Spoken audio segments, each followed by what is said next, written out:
Welcome everybody to this first session of 2026, our first H3D Foundation webinar, and we're so thrilled to have you back. Thank you for joining us again. We're thrilled today to have Dr. Bakela Nare join us from the States, and we're going to be talking about Acoziborole and how it applies to sleeping sickness and the story of how that came to be. We've been working with Dr. Nare for some time as a mentor in the Global Health Mentorship Program, and we're so thrilled to have you join us today, Bakela. Thank you. And so I'm going to start with his bio. Bakela Nare, PhD, is a drug discovery scientist and biotechnology leader with over 25 years of experience advancing novel therapeutics from early discovery into development across human and animal health. Born and raised in Zimbabwe, in a region endemic for sleeping sickness and other neglected diseases, he completed his undergraduate training in Sierra Leone, earned his PhD in parasitology at McGill University, and conducted postdoctoral research at Harvard Medical School before beginning his industry career at Merck. Trained as a parasitologist, Dr. Nare has led multidisciplinary programs spanning infectious and non-infectious diseases, including trypanosomiasis, malaria, leishmaniasis, oncology, CNS disorders, dermatitis, pain, parasitic diseases of production and companion animals, and vector control. His work integrates disease models, translational pharmacology, and DMPK to support rigorous candidate discovery and development. He played a key scientific role in the discovery and advancement of SCYX7158, Acoziborole, the first purpose-designed oral drug candidate for human African trypanosomiasis through a program initiated by Synexus and DNDi and conducted in partnership with Anacor Pharmaceuticals, Pace University, and academic collaborators. Dr. Nare has held leadership roles at Merck, Synexus, Avista Pharma Cambrex, and Altron Therapeutics, including 3 years in Scotland. He is a co-founder of Clinavance, providing integrated drug discovery, translational science, and clinical operations, data, and risk-based quality management advisory services, and is an active global mentor focused on scientific capacity building in Africa. Bakela, you're exactly the guy that we need in these webinars with such an incredible range of experience to give us like an overview of something from beginning to end. So thank you so much for being with us today and sharing your expertise and knowledge and experience. Thank you to everyone who's joined. And later on, there'll be an opportunity to give feedback via our survey. And of course, the chat will be open and you'll be unmiked at the end for any questions that you might like to pose to Dr. Nare. So I'm going to hand over to you, Bakela. Thank you so much and have a good session, everybody. Thank you very much, Nicola, for the introduction, for a nice introduction. And thanks to H3D Foundation for the invitation. Really enjoy working with you guys. Today I'll take you behind the scenes of SCYX7158, whose development name is Acoziborole. It's not just it's not just a compound. This is a compound that's really a scientific journey, so to speak, for me personally, and obviously for colleagues, and most importantly for the patients. And it was shaped by a very precise in vitro and in vivo model system from discovery through to the clinic. Last year in February, we were in Cape Town having a drug discovery course, and I presented there. Was one of the 3 courses I presented was about the use of in vitro and in vivo models to drive drug discovery. So it was more general, and so the question came, "Hey, could you give a talk at the webinar?" So what I thought to do, rather than give a general talk, I thought, let me use a real life example where I felt like the in vitro and in vivo models really played a key role in the discovery and in the translational piece, which is really very important for most of the folks who are in here, and most of the folks that we were mentoring, early scientists and so forth. So I thought this would give a good example of what it looks like in the real world. Most of you now probably know that Acoziborole is a single dose treatment for sleeping sickness. But I just want to take you through the refinement process. And like I said, this work reflects a lot of work by a lot of people. So let's go. The science behind the breakthrough, how in vitro and in vivo models have enabled discovery of SCY-7158, targeting human African trypanosomiasis, commonly known as sleeping sickness. I'll just put this here, disclaimer here that the presentation reflects my personal perspective on the published work. All of this work is available in the public domain. Yeah, you can follow up on it if you're interested. Really arising from Synexus DNDi collaboration, DNDi-led and funded collaboration. And the views don't represent those of my current employers or affiliated organizations. So what I'm going to say here, those are my views based on the work that was done. Just wanted to get that out there.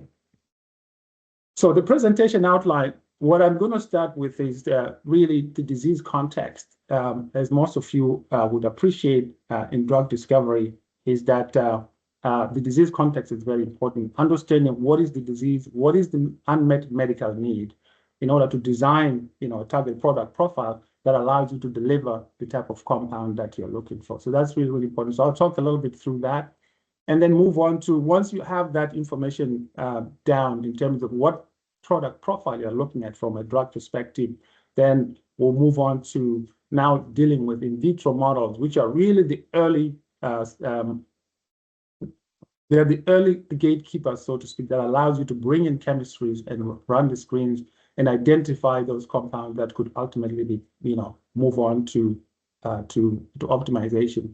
Gives you an early SAR structure-activity relationships that's necessary to move forward. And moving on to the Vivo efficacy on the other side, gated there by the translational piece, because the compounds by themselves require additional work in terms of PK, DMPK, and also any translational to allow you to determine, is this early lead something that we can optimize? Does it have the properties necessary for us to be able to to develop it to become a real drug? And all of that information in vitro models, translational PK, etc., and in vivo efficacy, and in this particular case, obviously you will see that there's a CNS involvement.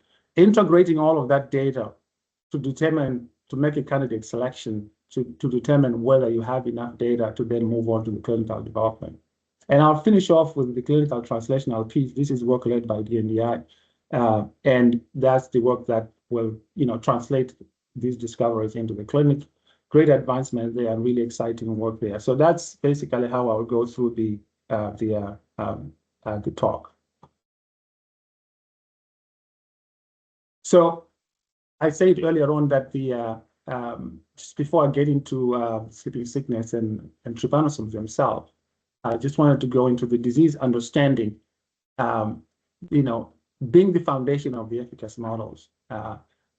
I've broken it here into, let me have the pointer here, into four pillars: epidemiology and symptoms. Does the model simulate the disease in relevant groups? What are the relevant groups? Is it pediatrics? Is it adults? Male, female, etc. Those understandings become important in underpinning what you're trying to do.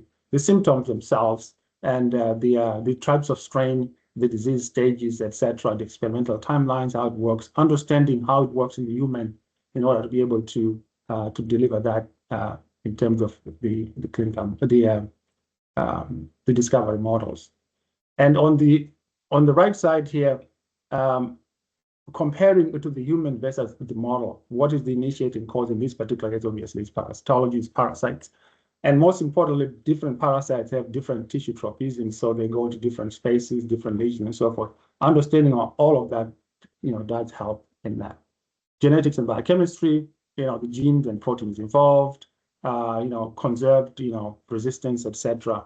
And of course, on the bottom side here, you have the pharmacology and the biomarkers. This is, if there are drugs that are already being used in that particular space, do they help you understand, what is it that you're aiming for? You're trying to get better? Are you the first there? You're looking for, follow-on compounds, or is it the first compounds, and really understanding some of the endpoints that allow you to determine if these compounds have activity. So when this program started way back when, human African trypanosomiasis, looking at the biology, the first thing to do is obviously look at the biology, look at the literature, talk to people, and realize that the biology was relatively well understood, but the area was largely unexplored by modern drug discovery. There was essentially no one in drug discovery that was doing any work. So that the biology was good enough for us to go in there to say, we can mount a program. So here is the life cycle and transmission of human African trypanosomiasis, which is basically a two-stage process. You can see on the left side here, there's a portion that is in the insect. This is disease that's spread by the tsetse fly.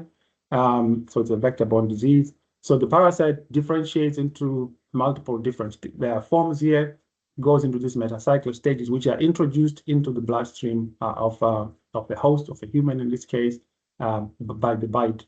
And the parasite transform into the trypanosomiasis. These are really the parasites that circulate in the blood system. Fortunately, from a drug discovery perspective, there are not a lot of different stages that, or different forms rather, that are circulating. So the trypanosomiasis or the bloodstream stages are the ones that are circulating. They're proliferating in the bloodstream. And the key pathogen for human that cause human disease are TB gambiense, Trypanosoma brucei gambiense, and Rhodesiense. The majority of cases, 95% plus or minus, really come from TB. So this is the main pathogen for the disease that we need to be looking at. What about the disease itself, the clinical stages, and what are the drug discovery implications? So the disease manifests itself in two forms. We've got here on the left side is so-called stage 1 hemolymphatic. So it's restricted to the bloodstream and the lymph. The symptoms are listed down here, but from a drug discovery perspective, this is the stage that's really accessible to active drugs, right? So if it's in stage 1, you deliver drugs in the bloodstream, so it's easy access, and obviously forms the basis for screening. And stage 2, here that I've shown, and I've put here a little bit just to show diagnosis in stage 1 obviously is relatively easy. In stage 2, generally requires a lumbar puncture for diagnosis, which is painful to demonstrate because the parasite crosses the blood-brain barrier and goes into the brain, which makes it difficult because the brain is designed to. Most drugs are excluded from the brain, so when the parasite is in there, it requires relatively sophisticated methods to get the drug in there.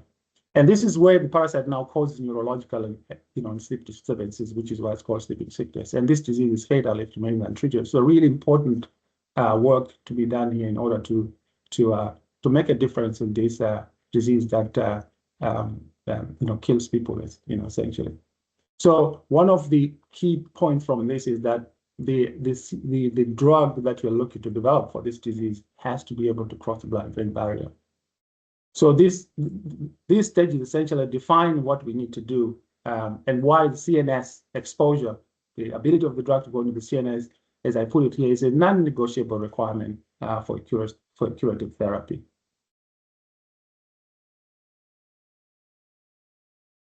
So what was the state of the art at the start of the program? On the left side here, I'm showing you the incremental progress. I call it incremental progress. As you can see from the 1940s, the compounds that were being used for treatment, naloxone, that's an arsenic drug, long IV dosing, and on the other side here, I can show you that it's causes 5% mortality in patients. So really not an ideal drug.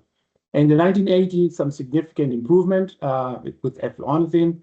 But the dosing remains very, very, very, very long, and a lot of drug that's required in IV dosing.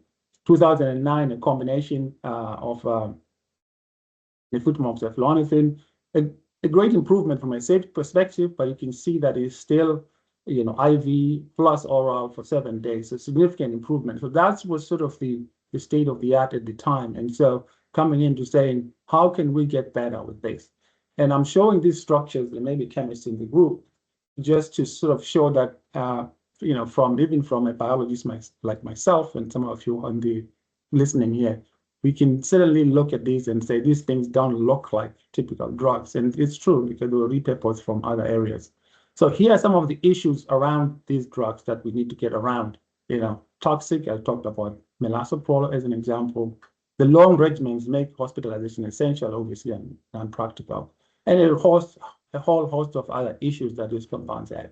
At the time, the bisamidines that were coming up, and these were withdrawn from it because of tox. Fexinidazole, which has most recently been approved, was another drug that was up and coming at the time it was in phase 1. So you can see really here at this point in time, there was really a need to develop drugs with a lot of improvement along multiple areas. So ideally, the program ideally would want to kill the parasites. I have to emphasize this, not the patients, which is what is happening in some of the compounds I showed you. And the most ideal will be a single visit with an oral cure. We didn't say that at the time because the goal was to get better here, not necessarily to, go for the love to go. Target product profile. So target product profile is an important piece, which based on what I just said, we come back and say, if we look at the parameters on the left here, target population, species, etc., and so forth, and then say, what are some of the areas where we need to improve? What's the ideal situation from a target perspective? We want a drug that treats all patients with no staging. We want to cover both, species that are important, from an efficacy perspective. So these are sort of some of the targets you look at. The ideal desirable, as I call it, it's more or less, aiming for the sky, essentially. You aim for the best that you can get.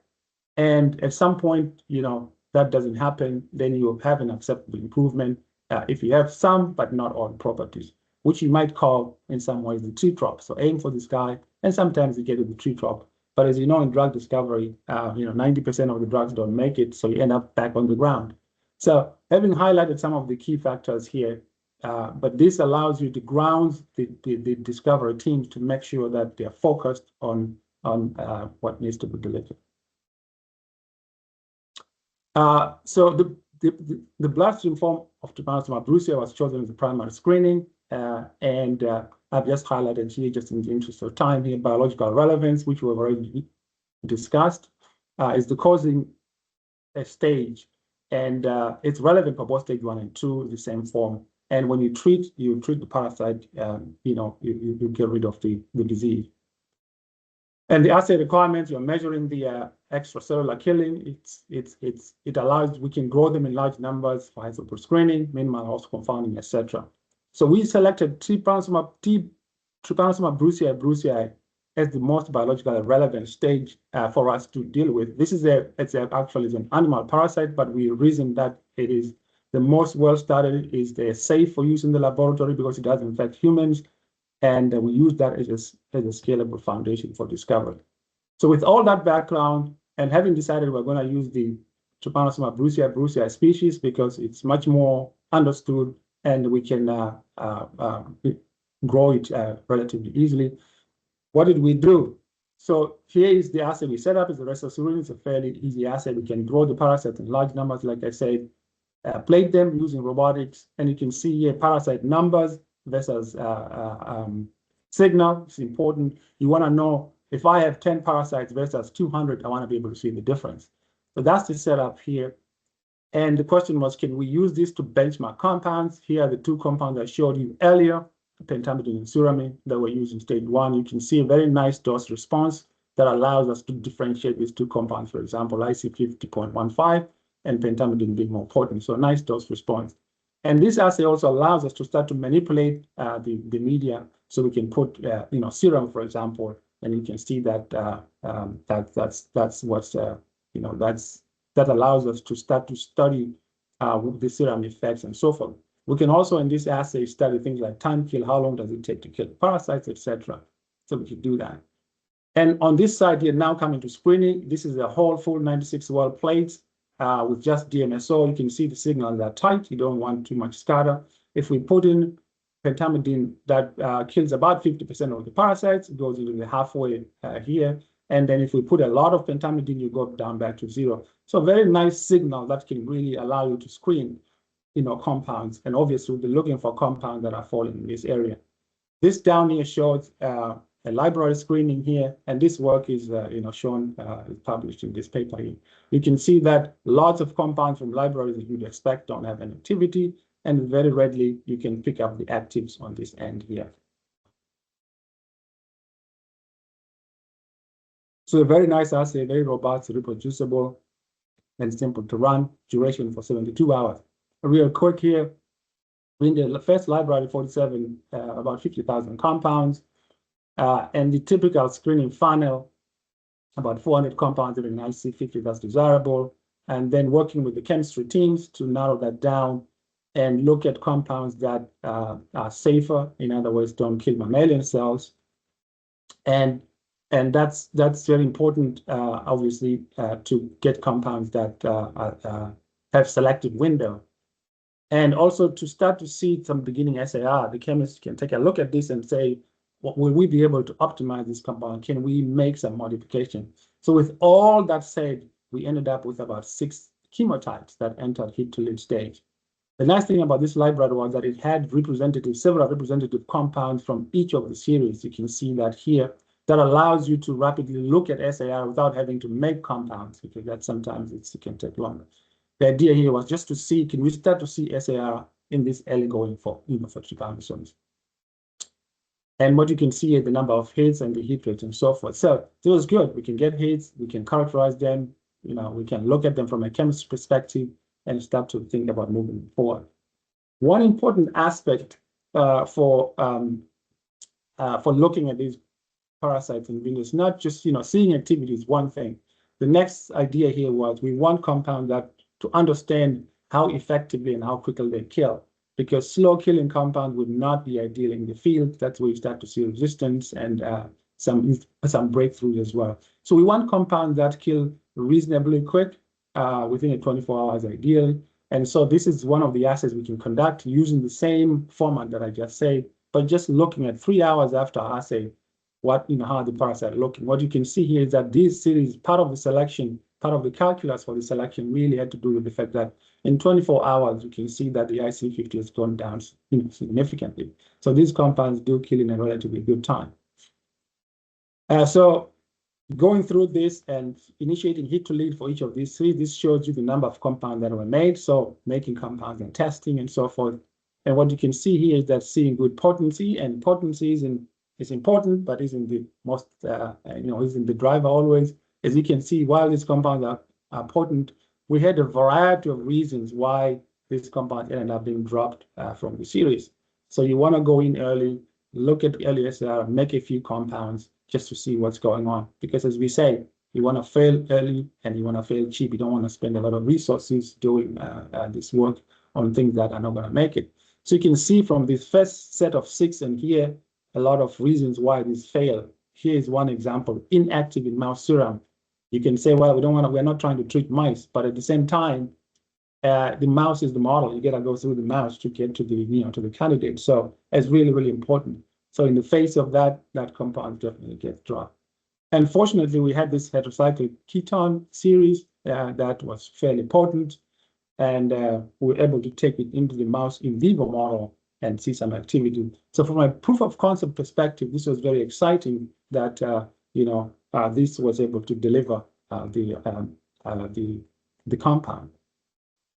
So I talked about going into the in vivo model, and just want to talk through the in vivo model, again, using this to predict bloodstream and CNS cure. So the in vivo model basically had, we had to look at it from, from two perspectives. We want to model the blood stage parasite here, which is shown on the left side, and obviously also the CNS stage. This was work done with collaborators at Pace University. And in here, what we have here is the parasites were maintained in the rats and then used to then infect the mice. So in the stage 1 model, essentially, is this monomorphic parasite that is very much grows very rapidly and essentially the mice succumb to the disease within 30 days. So it's a model that you can use quickly to see if the compounds are doing anything in the first instance before going into expensive optimization. So these are the monomorphic parasites, as we say. So the infection is taken 24 hours after infection. Then the dosing begins. And in the first instance, dosing was done for a fairly long time because we really simply wanted to understand, do these compounds work? And in this particular case, efficacy is determined as those animals that go through 30-day period without succumbing to the disease. The second stage model really models the CNS, the most important part of the disease. And this, for this, we use this at TREU 667 parasite, which is pleomorphic. So this parasite grows very slowly. As you can see, we have to wait for 21 days. We have to wait for 21 days to do the treatment. And the treatment, it's in a similar way as well, 7 to 14 days, at least initially, to understand what's going on. This is a very, very long model, 180 days, so 6 months, which is why it's important to really do the characterization of stage 1 thoroughly and make sure that compounds going into the second stage model have been well characterized and have a probability of success. So the stage 1 allows us to rapidly to focus the resources on the curative side. So having said all of that, I wanted to bring this. So the initial optimization, the initial assay development and Vivo model, in vitro models and in vivo models, this really represents the integrated cascade that was designed to really allow us to do this work.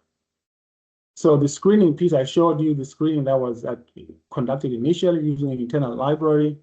And this program here was a program, as I said earlier on, that was led and funded by DNDi with the integrated discovery teams consisting of biologists, chemists, and DMPK scientists located at Synexus and RTP in the US. And later on, you will see other collaborators joined as well. And obviously, Pace University, I mentioned in New York City, that was doing all the animal models. So this is what we felt would be the minimum and most effective way of executing this program. And one thing that's important in conducting this type of is the making sure that there's enough chemistry flowing into the system. So the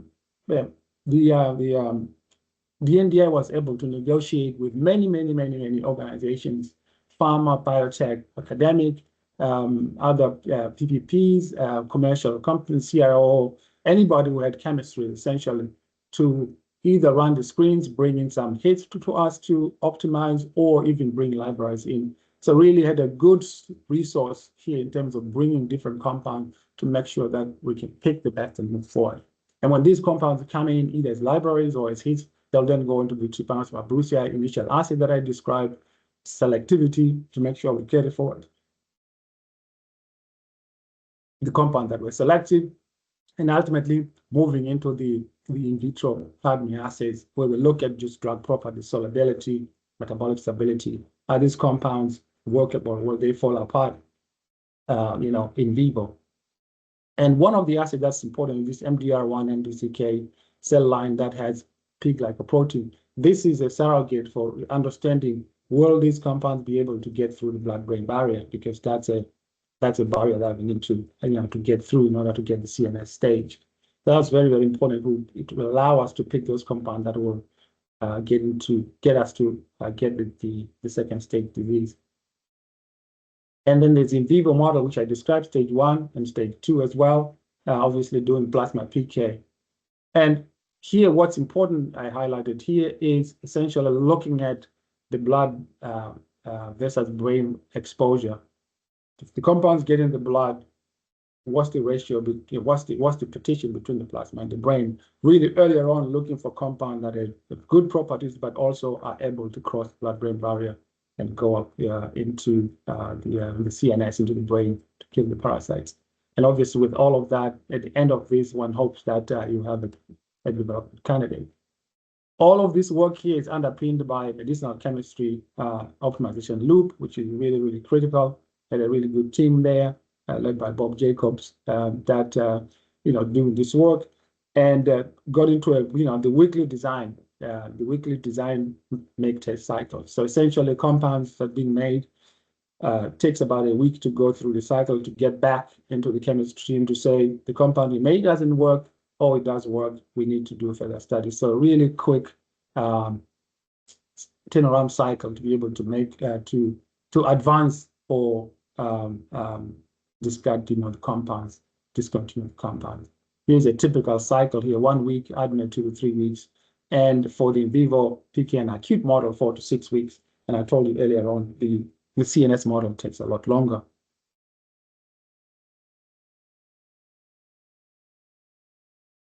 So with that cascade in place, I just wanted to share this piece here that additional compounds are screened in excess of 100,000 compounds screened, and taking compounds that have greater than 75% inhibition based on the earlier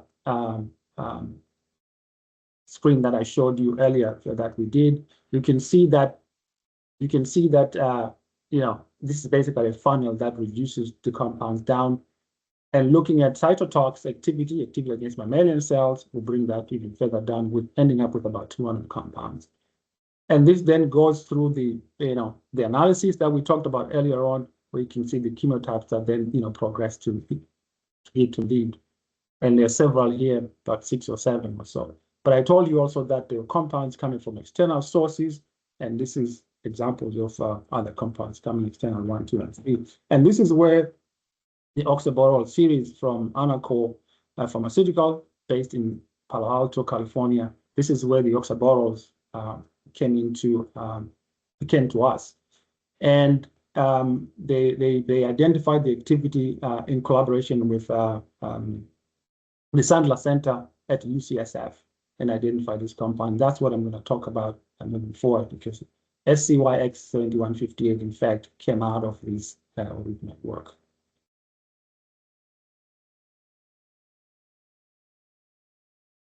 So let's talk about the benzoxaborole series, where the acoziborole journey really began. So the discovery, as I said, was at UCSF, where they identified a 1 micromolar compound, and within shown that it's active in vivo at 50 milligrams per kg, BID. And at that point, DNDi negotiated with Anacor and was granted a license to develop this series, not only for human African trypanosomiasis, but for leishmaniasis and Chagas disease as well. So this is where the Anacor-Synexis collaboration really initiated. So essentially, they delivered to us about 53 oxaboroles, from their libraries. The boron chemistry was really something new, and they had a lot of experience. They were doing a lot of good work around this series. And so the 53 compounds were, that came into Synexis. We then took them through that integrated cycle that I showed you earlier, looking for efficacy, doing ADME, early phase chemical profiling. And out of that, 3 chemotypes were prioritized for lead optimization. This is the structure of AN2920, the compound that we're talking about. You can see it's a very nice molecule here that allows for some optimization, and obviously has some initial in vivo activity. So the early SAR that was done on these initial compounds identified that 6 N-carboxamides were ideal for lead optimization. Just to go through here, you can see AN2920, which is a 6S series here, wasn't the most potent compound, but had good properties. This is activity against the mammalian cells, had reasonable properties, good stability, but wasn't potent enough. And you can see AN3520 with the 6N series, much more potent, a little bit less on the mammalian cells, but high selectivity nevertheless, because it's more potent. Metabolic stability is pretty good. The 6O series, on the other hand, really had a very poor metabolic stability. So based on this analysis, initial analysis of SAR from this compound, Hit to Lead campaign was initiated, and about 300 compounds were synthesized. Again, going through the same cycle to see what we can if we can move some compounds forward. From that analysis, AN3520, you can see it's right here, had modest metabolic stability and some PO achieved at 20 mg per kg. That's the compound that came out of that. So essentially, in that optimization, we ended up with compound 6759, which you can see here. The addition of fluorine in this 4 position gave us a compound with much better metabolic stability and more potent as well. And the in vivo activity is shown here, where you can see in the acute stage, phase 1 model, there's good activity. 6759 is active, essentially orally down to about 2.5 mg per kg. And in the CNS model, while AN3520 does have some activity from IP, the activity is only partial, so there are breakthroughs here. And you can see 6759 here showed curative activity at 50 mg per kg, given IP for 14 days. This was really designed to let's give as much drug as we can, just to make sure that if we have a compound that does cross the blood-brain barrier and have activity, then we can start to look at optimization. You can see 6759 has a fairly good activity. When given PO, there are breakthroughs, you only get 83% efficacy. So really good starting point. 6759 marked improvement over the original compounds and start to give us some reliable CNS activity.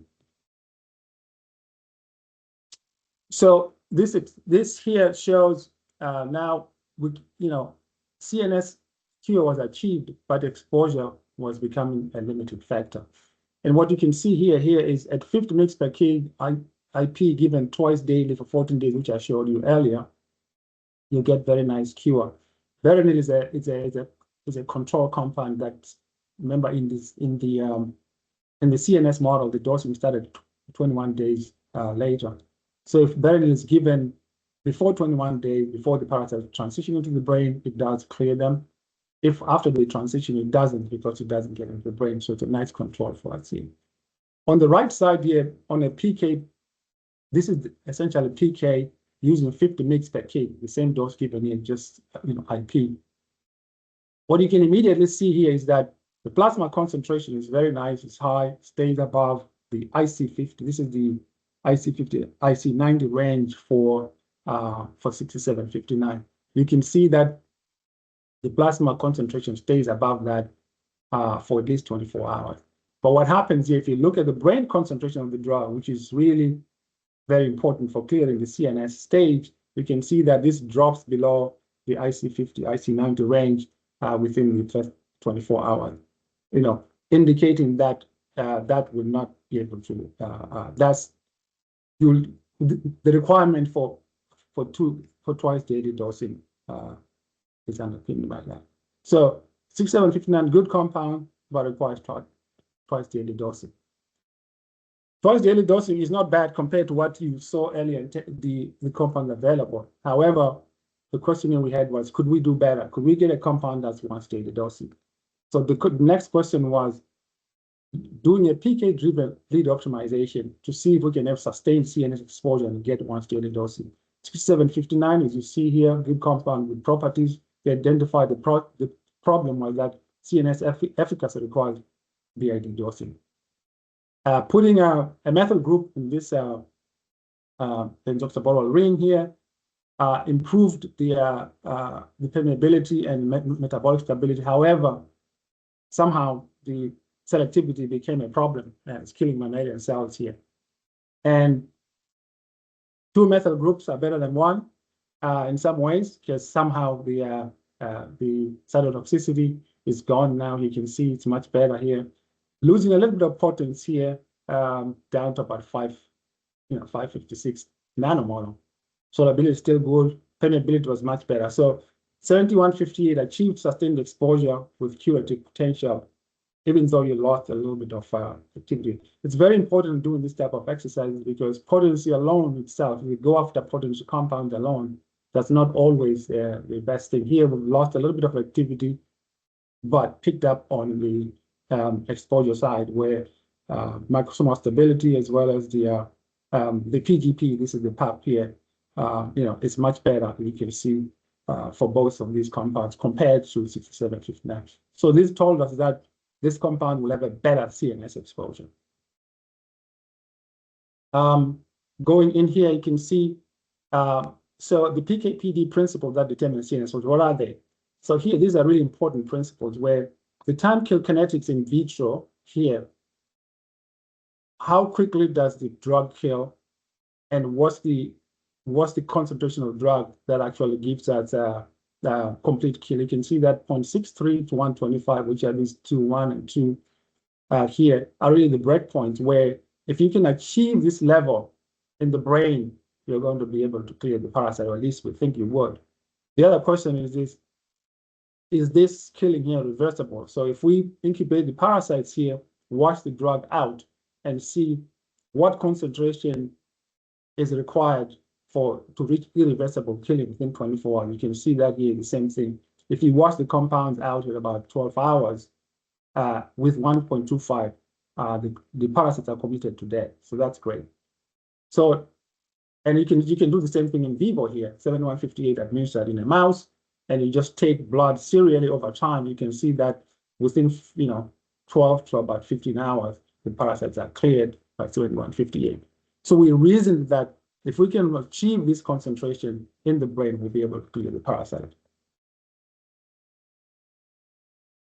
I told you earlier that we used a parasite that was essentially a parasite of animals. And you can see here, what we wanted to make sure that these parasites that are T. gambiense parasites are also affected by the drug. So the spectrum was good. Real quick here, here is 7158 dosing that's here. You can see that dosing from 6 milligrams to 12 milligrams and so forth, we can actually get good activity right down to about 12.5. If you look at the PK here at 50 milligrams, you can see that 7158, that's here, you achieve good plasma concentration, and also the drug remains in the brain for 24 hours, which gives us, which explains this activity down here.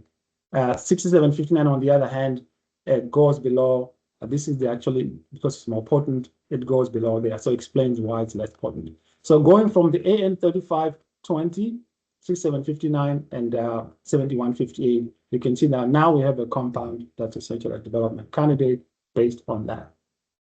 If we go back and map that, what's the in vitro kinetics and exposure that gives us the CNS, you can see that at 25, 50, and 100, where we are getting killing, this is the concentration in the brain. So essentially, 4 times MIC, which is what you're getting here, is what, if you can sustain 4 times MIC, you get irreversible killing of the parasites and you get clearance, right?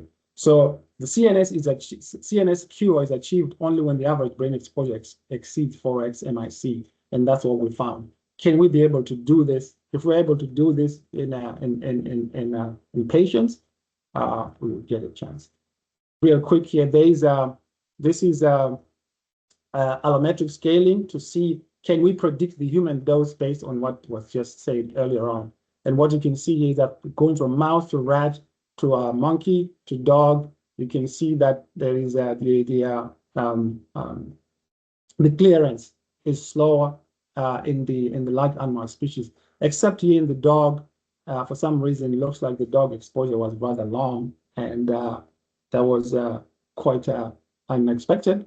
But in the monkey, exposure is quite, it scales pretty well. Here's your allometric scaling that allowed us to estimate that 170 milligrams daily dose would be required for in patients.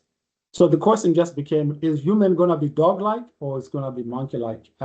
Obviously, the scaling was pretty good, and the compound has very good properties to kill the parasite.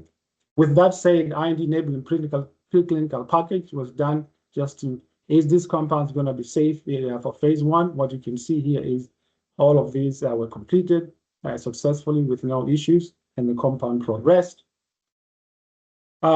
So one of the things was in terms of supply. Okay, so through the discovery phase, through the medchem optimization, the route for creating 7158, because we need a small amount, wasn't necessarily the limiting factor.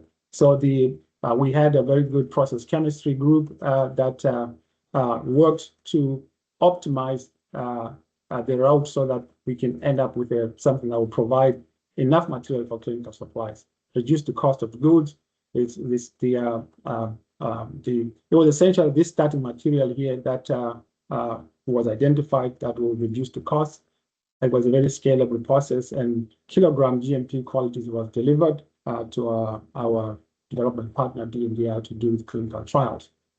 And here is an example of a single dose phase 1 clinical trial to establish safety and safety in humans, essentially a randomized study, healthy volunteers. This study was done in France on patients of African descent, just to make sure of relevance for the clinic.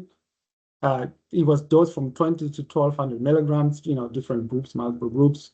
And here, what you can see here is the exposure from tablets and capsules is essentially the same. So the formulation there can be capsule or tablets.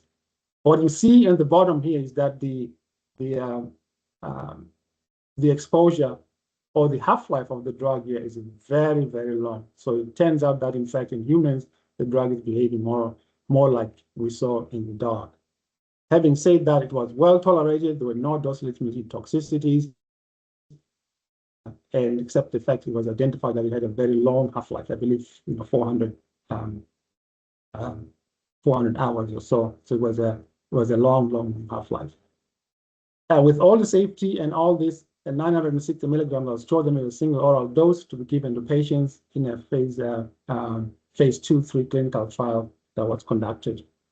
And real quick here, we can see that this was a multi-center phase 2, phase 3 clinical trial targeting stage 1 and stage 2 as well. The primary endpoints basically dose these patients, wait for 18 to 24 months, it's a long period to wait and see what the cure rate is. The study showed that the compound was able to achieve high cure rates at a single dose, comparable efficacy across the stages. You can see a 100% efficacy for stage 1 and 95.2% for late stage. So a really exciting result for this compound here. And this is the historic comparator for nifurtimoxiflozin, which was the drug that historically been used.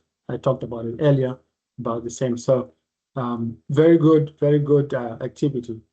In terms of from a safety perspective, the compound was very safe. No serious adverse events and no major signals. So this was good news for the patients, good news for the program, and with this initial phase. With that established, then it became clear that Acoziborole could be a compound that would be very important to from an elimination phase as a single dose that doesn't require hospitalization, really opens up the opportunity to treat a wider patient population without needing hospitalization. So following that, D&DI then conducted a screen and test strategy where essentially doing a diagnostic, identifying positive patients, and doing treatment without necessarily following to look for the presence of absence of parasites, because the single dose, it's an outpatient situation. So that basically was the study that was done here to see if it could be a wider strategy moving forward to drive towards elimination, which is really the goal. And the pediatric formulation, a lot of the drugs don't necessarily have pediatric formulations. Important, as we said earlier on, the idea is to reach all patients. So a program for children has been initiated. You'll see an update in a minute here, called Acozikids, nice name. And this again, it's making sure that it's a weight bending, making sure that the kids are getting the appropriate toxin. So good compound, safety-wise, good efficacy, clinical efficacy, expanded to more populations, including pediatric indications. So what's the latest here from a regulatory perspective? This latest update in that the dossier has been submitted to the European Medical Agency, and the responses in January, and an opinion is expected within the first quarter of this year, which is really quite exciting.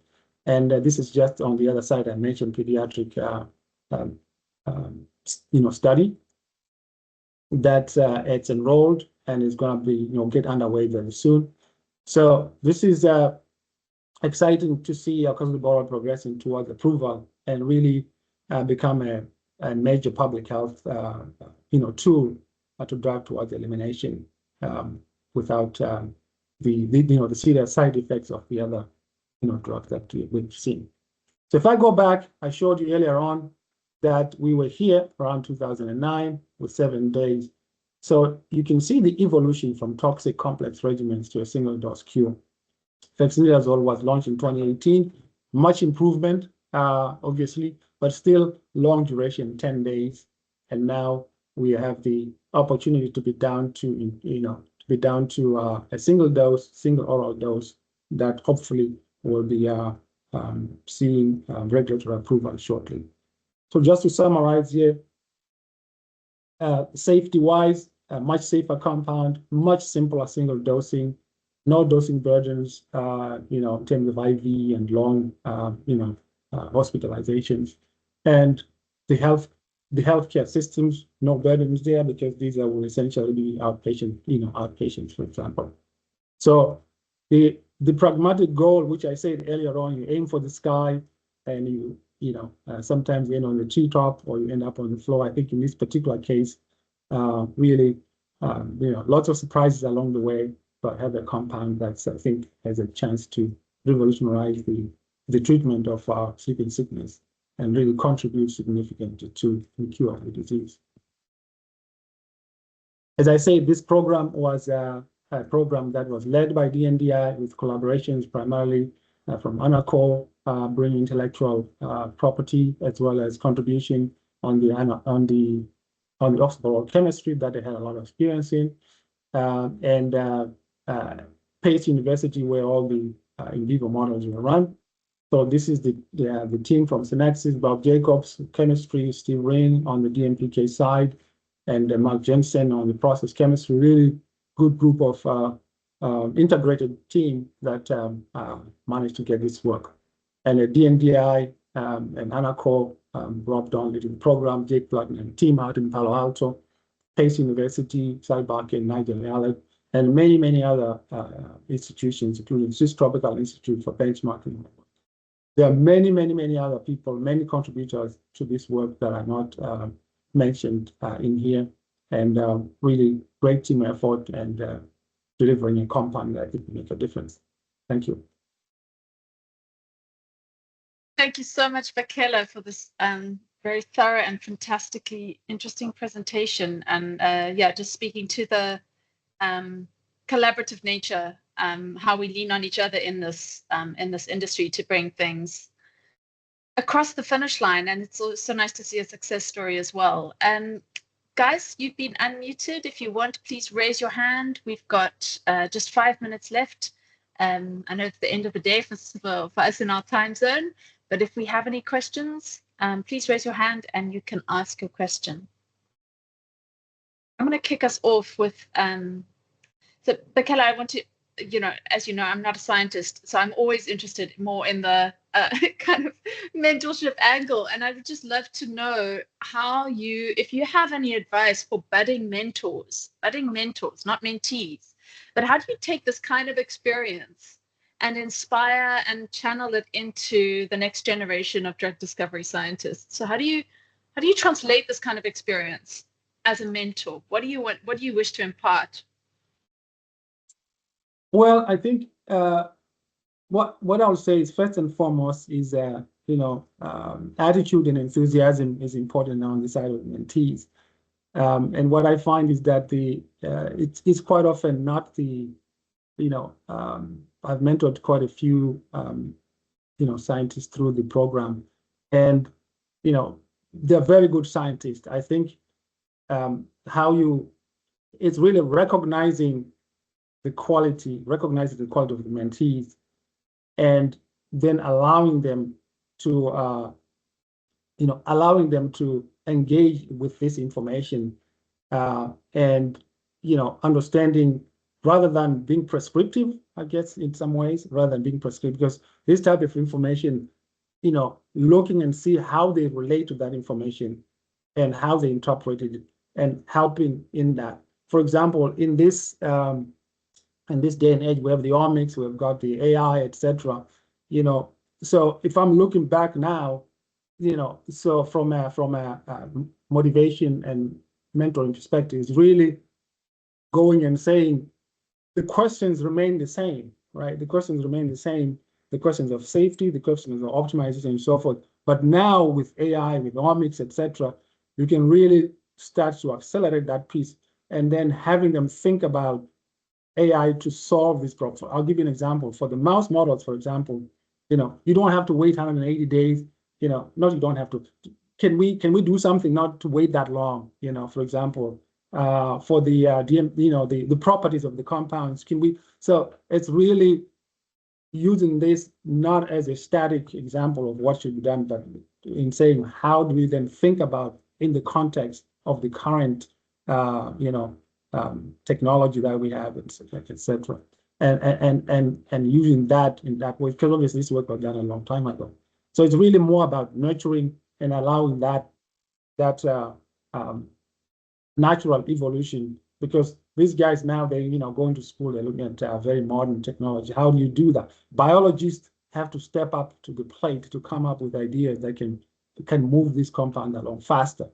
So this type of program in theory should happen a lot faster now than it did a few years ago because of technology. So how you then, as a mentor, bring that perspective and have the mentees bring that expertise in place, be whatever disease it is.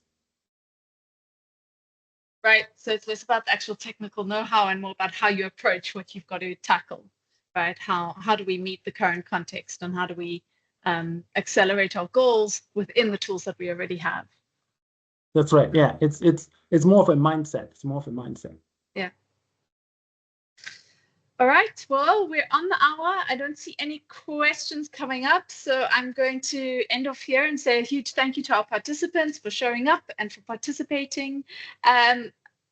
Monde, if Bakela, are you happy to stay on the line for a minute or two? I see there is a question, but I just want to release everybody. Anybody who needs to head home, feel free to say goodbye. And we'll see you next time. We've got another webinar in next week, so feel free to join us then. And just for those who are still here, a huge thank you to Bakela. Monde, I'm going to allow you to unmute and go ahead and ask your question. Okay, excellent. Thanks a lot, Nicola. And I'm sorry. And thanks a lot also, Bakela. I'm Monde. I'm speaking from Johannesburg.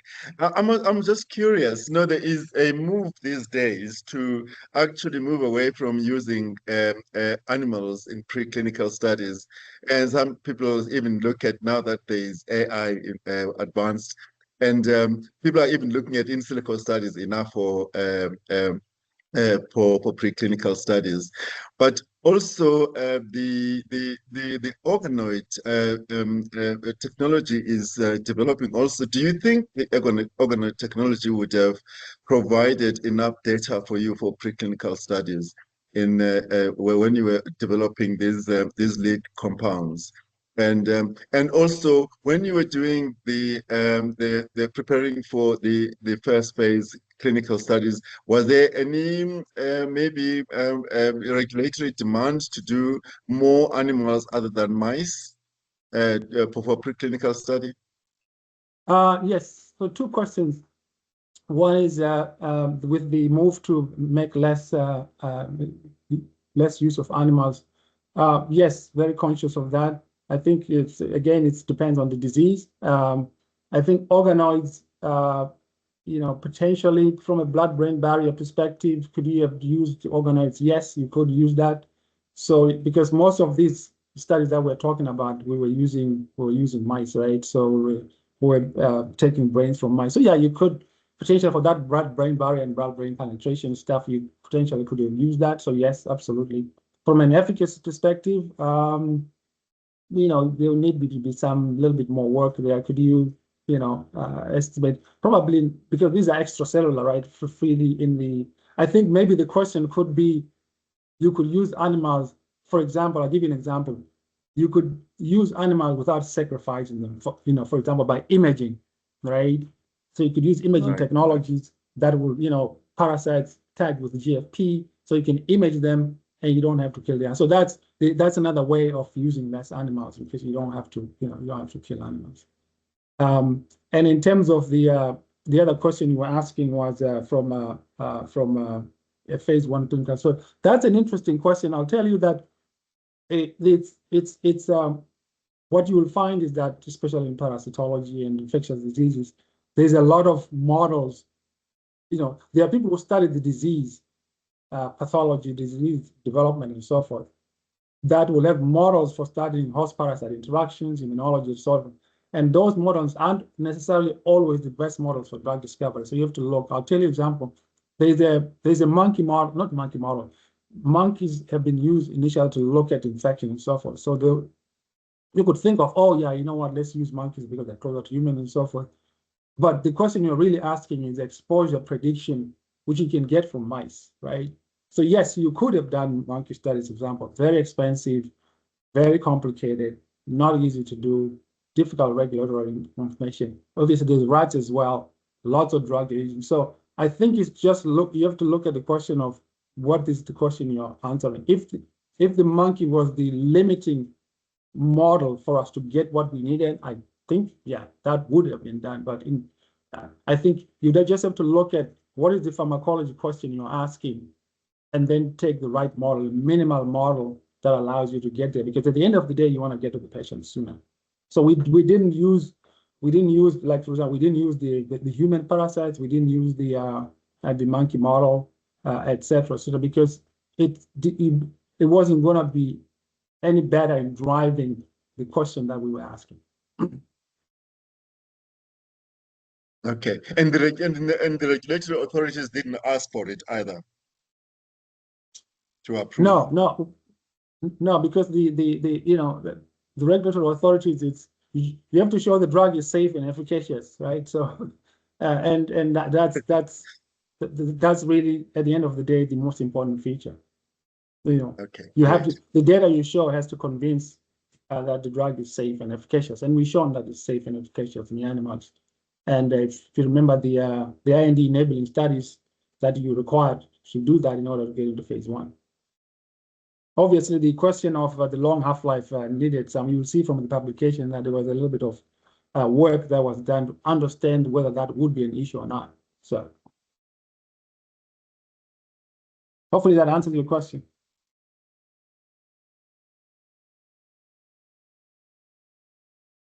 I think so. Am I frozen? Is it me? No. Okay. Thank you, Monde. Peter, is it a short one? Yes. Thank you very much for the opportunity. Thank you very much for that presentation, Bakela.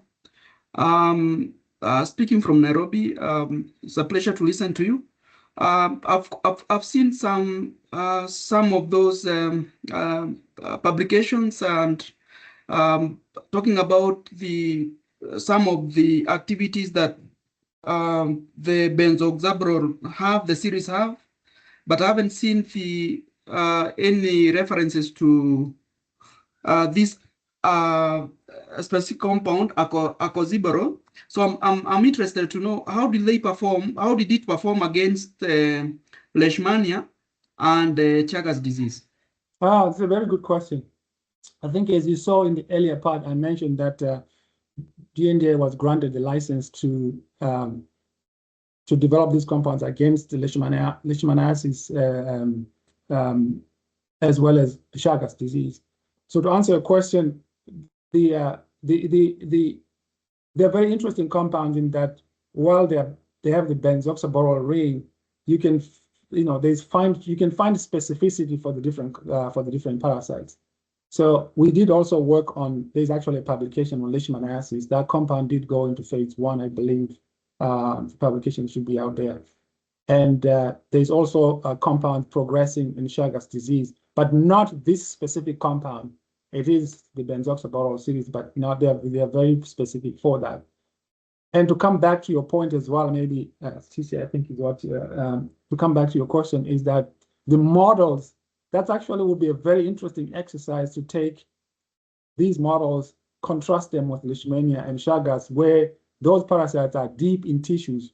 Leishmania is inside macrophages. So a very different, and we, worked with the program that I worked on that program as well, and developing models, moving them forward. Very challenging because the parasite is inside a phagolysosome, an acidic macrophage. So the assays become very different, right? And so, but they are compounds that have moved forward in both cases, requiring different PK properties than the ones we have. So there's no, it's not a blood-brain barrier question. It's more of a tissue distribution. So the properties there are slightly different. So a bit more challenging, but there are benzoxaborole that are working in that space. And you can look in the literature to see how far they progress. I know the Leishmania one went into phase, I believe both actually, they're in phase 1, or they either are or they did go in phase 1. All right, but 7158 is specific for, not specific, 7158 is for sleeping sickness. All right. Just last one here. So did you ever go to the molecular level and find out what is the molecular target for this compound against the HAT?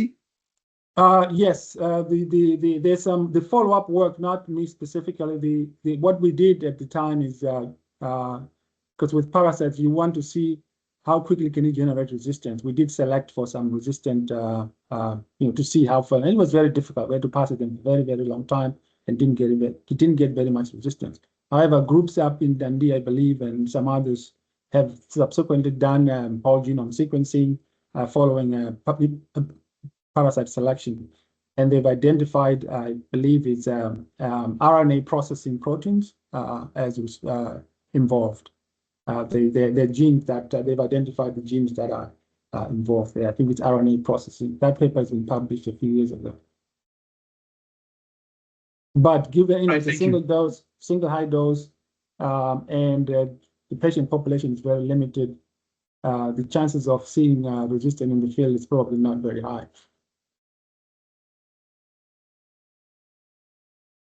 Okay, thank you Timonde and Peter for asking your questions, and thanks to everyone who participated. I've shared some further reading and our links, our H3D Foundation and related network links into the chat. Feel free to suggest speakers and topics via our online feedback form. A huge thank you to Bakela. Thank you so much for doing this, for staying on the line, for extra questions. We love working with you, and we hope you'll stay a friend of the H3D Foundation for many, many years to come. Thank you, Nicole. Thanks for the opportunity.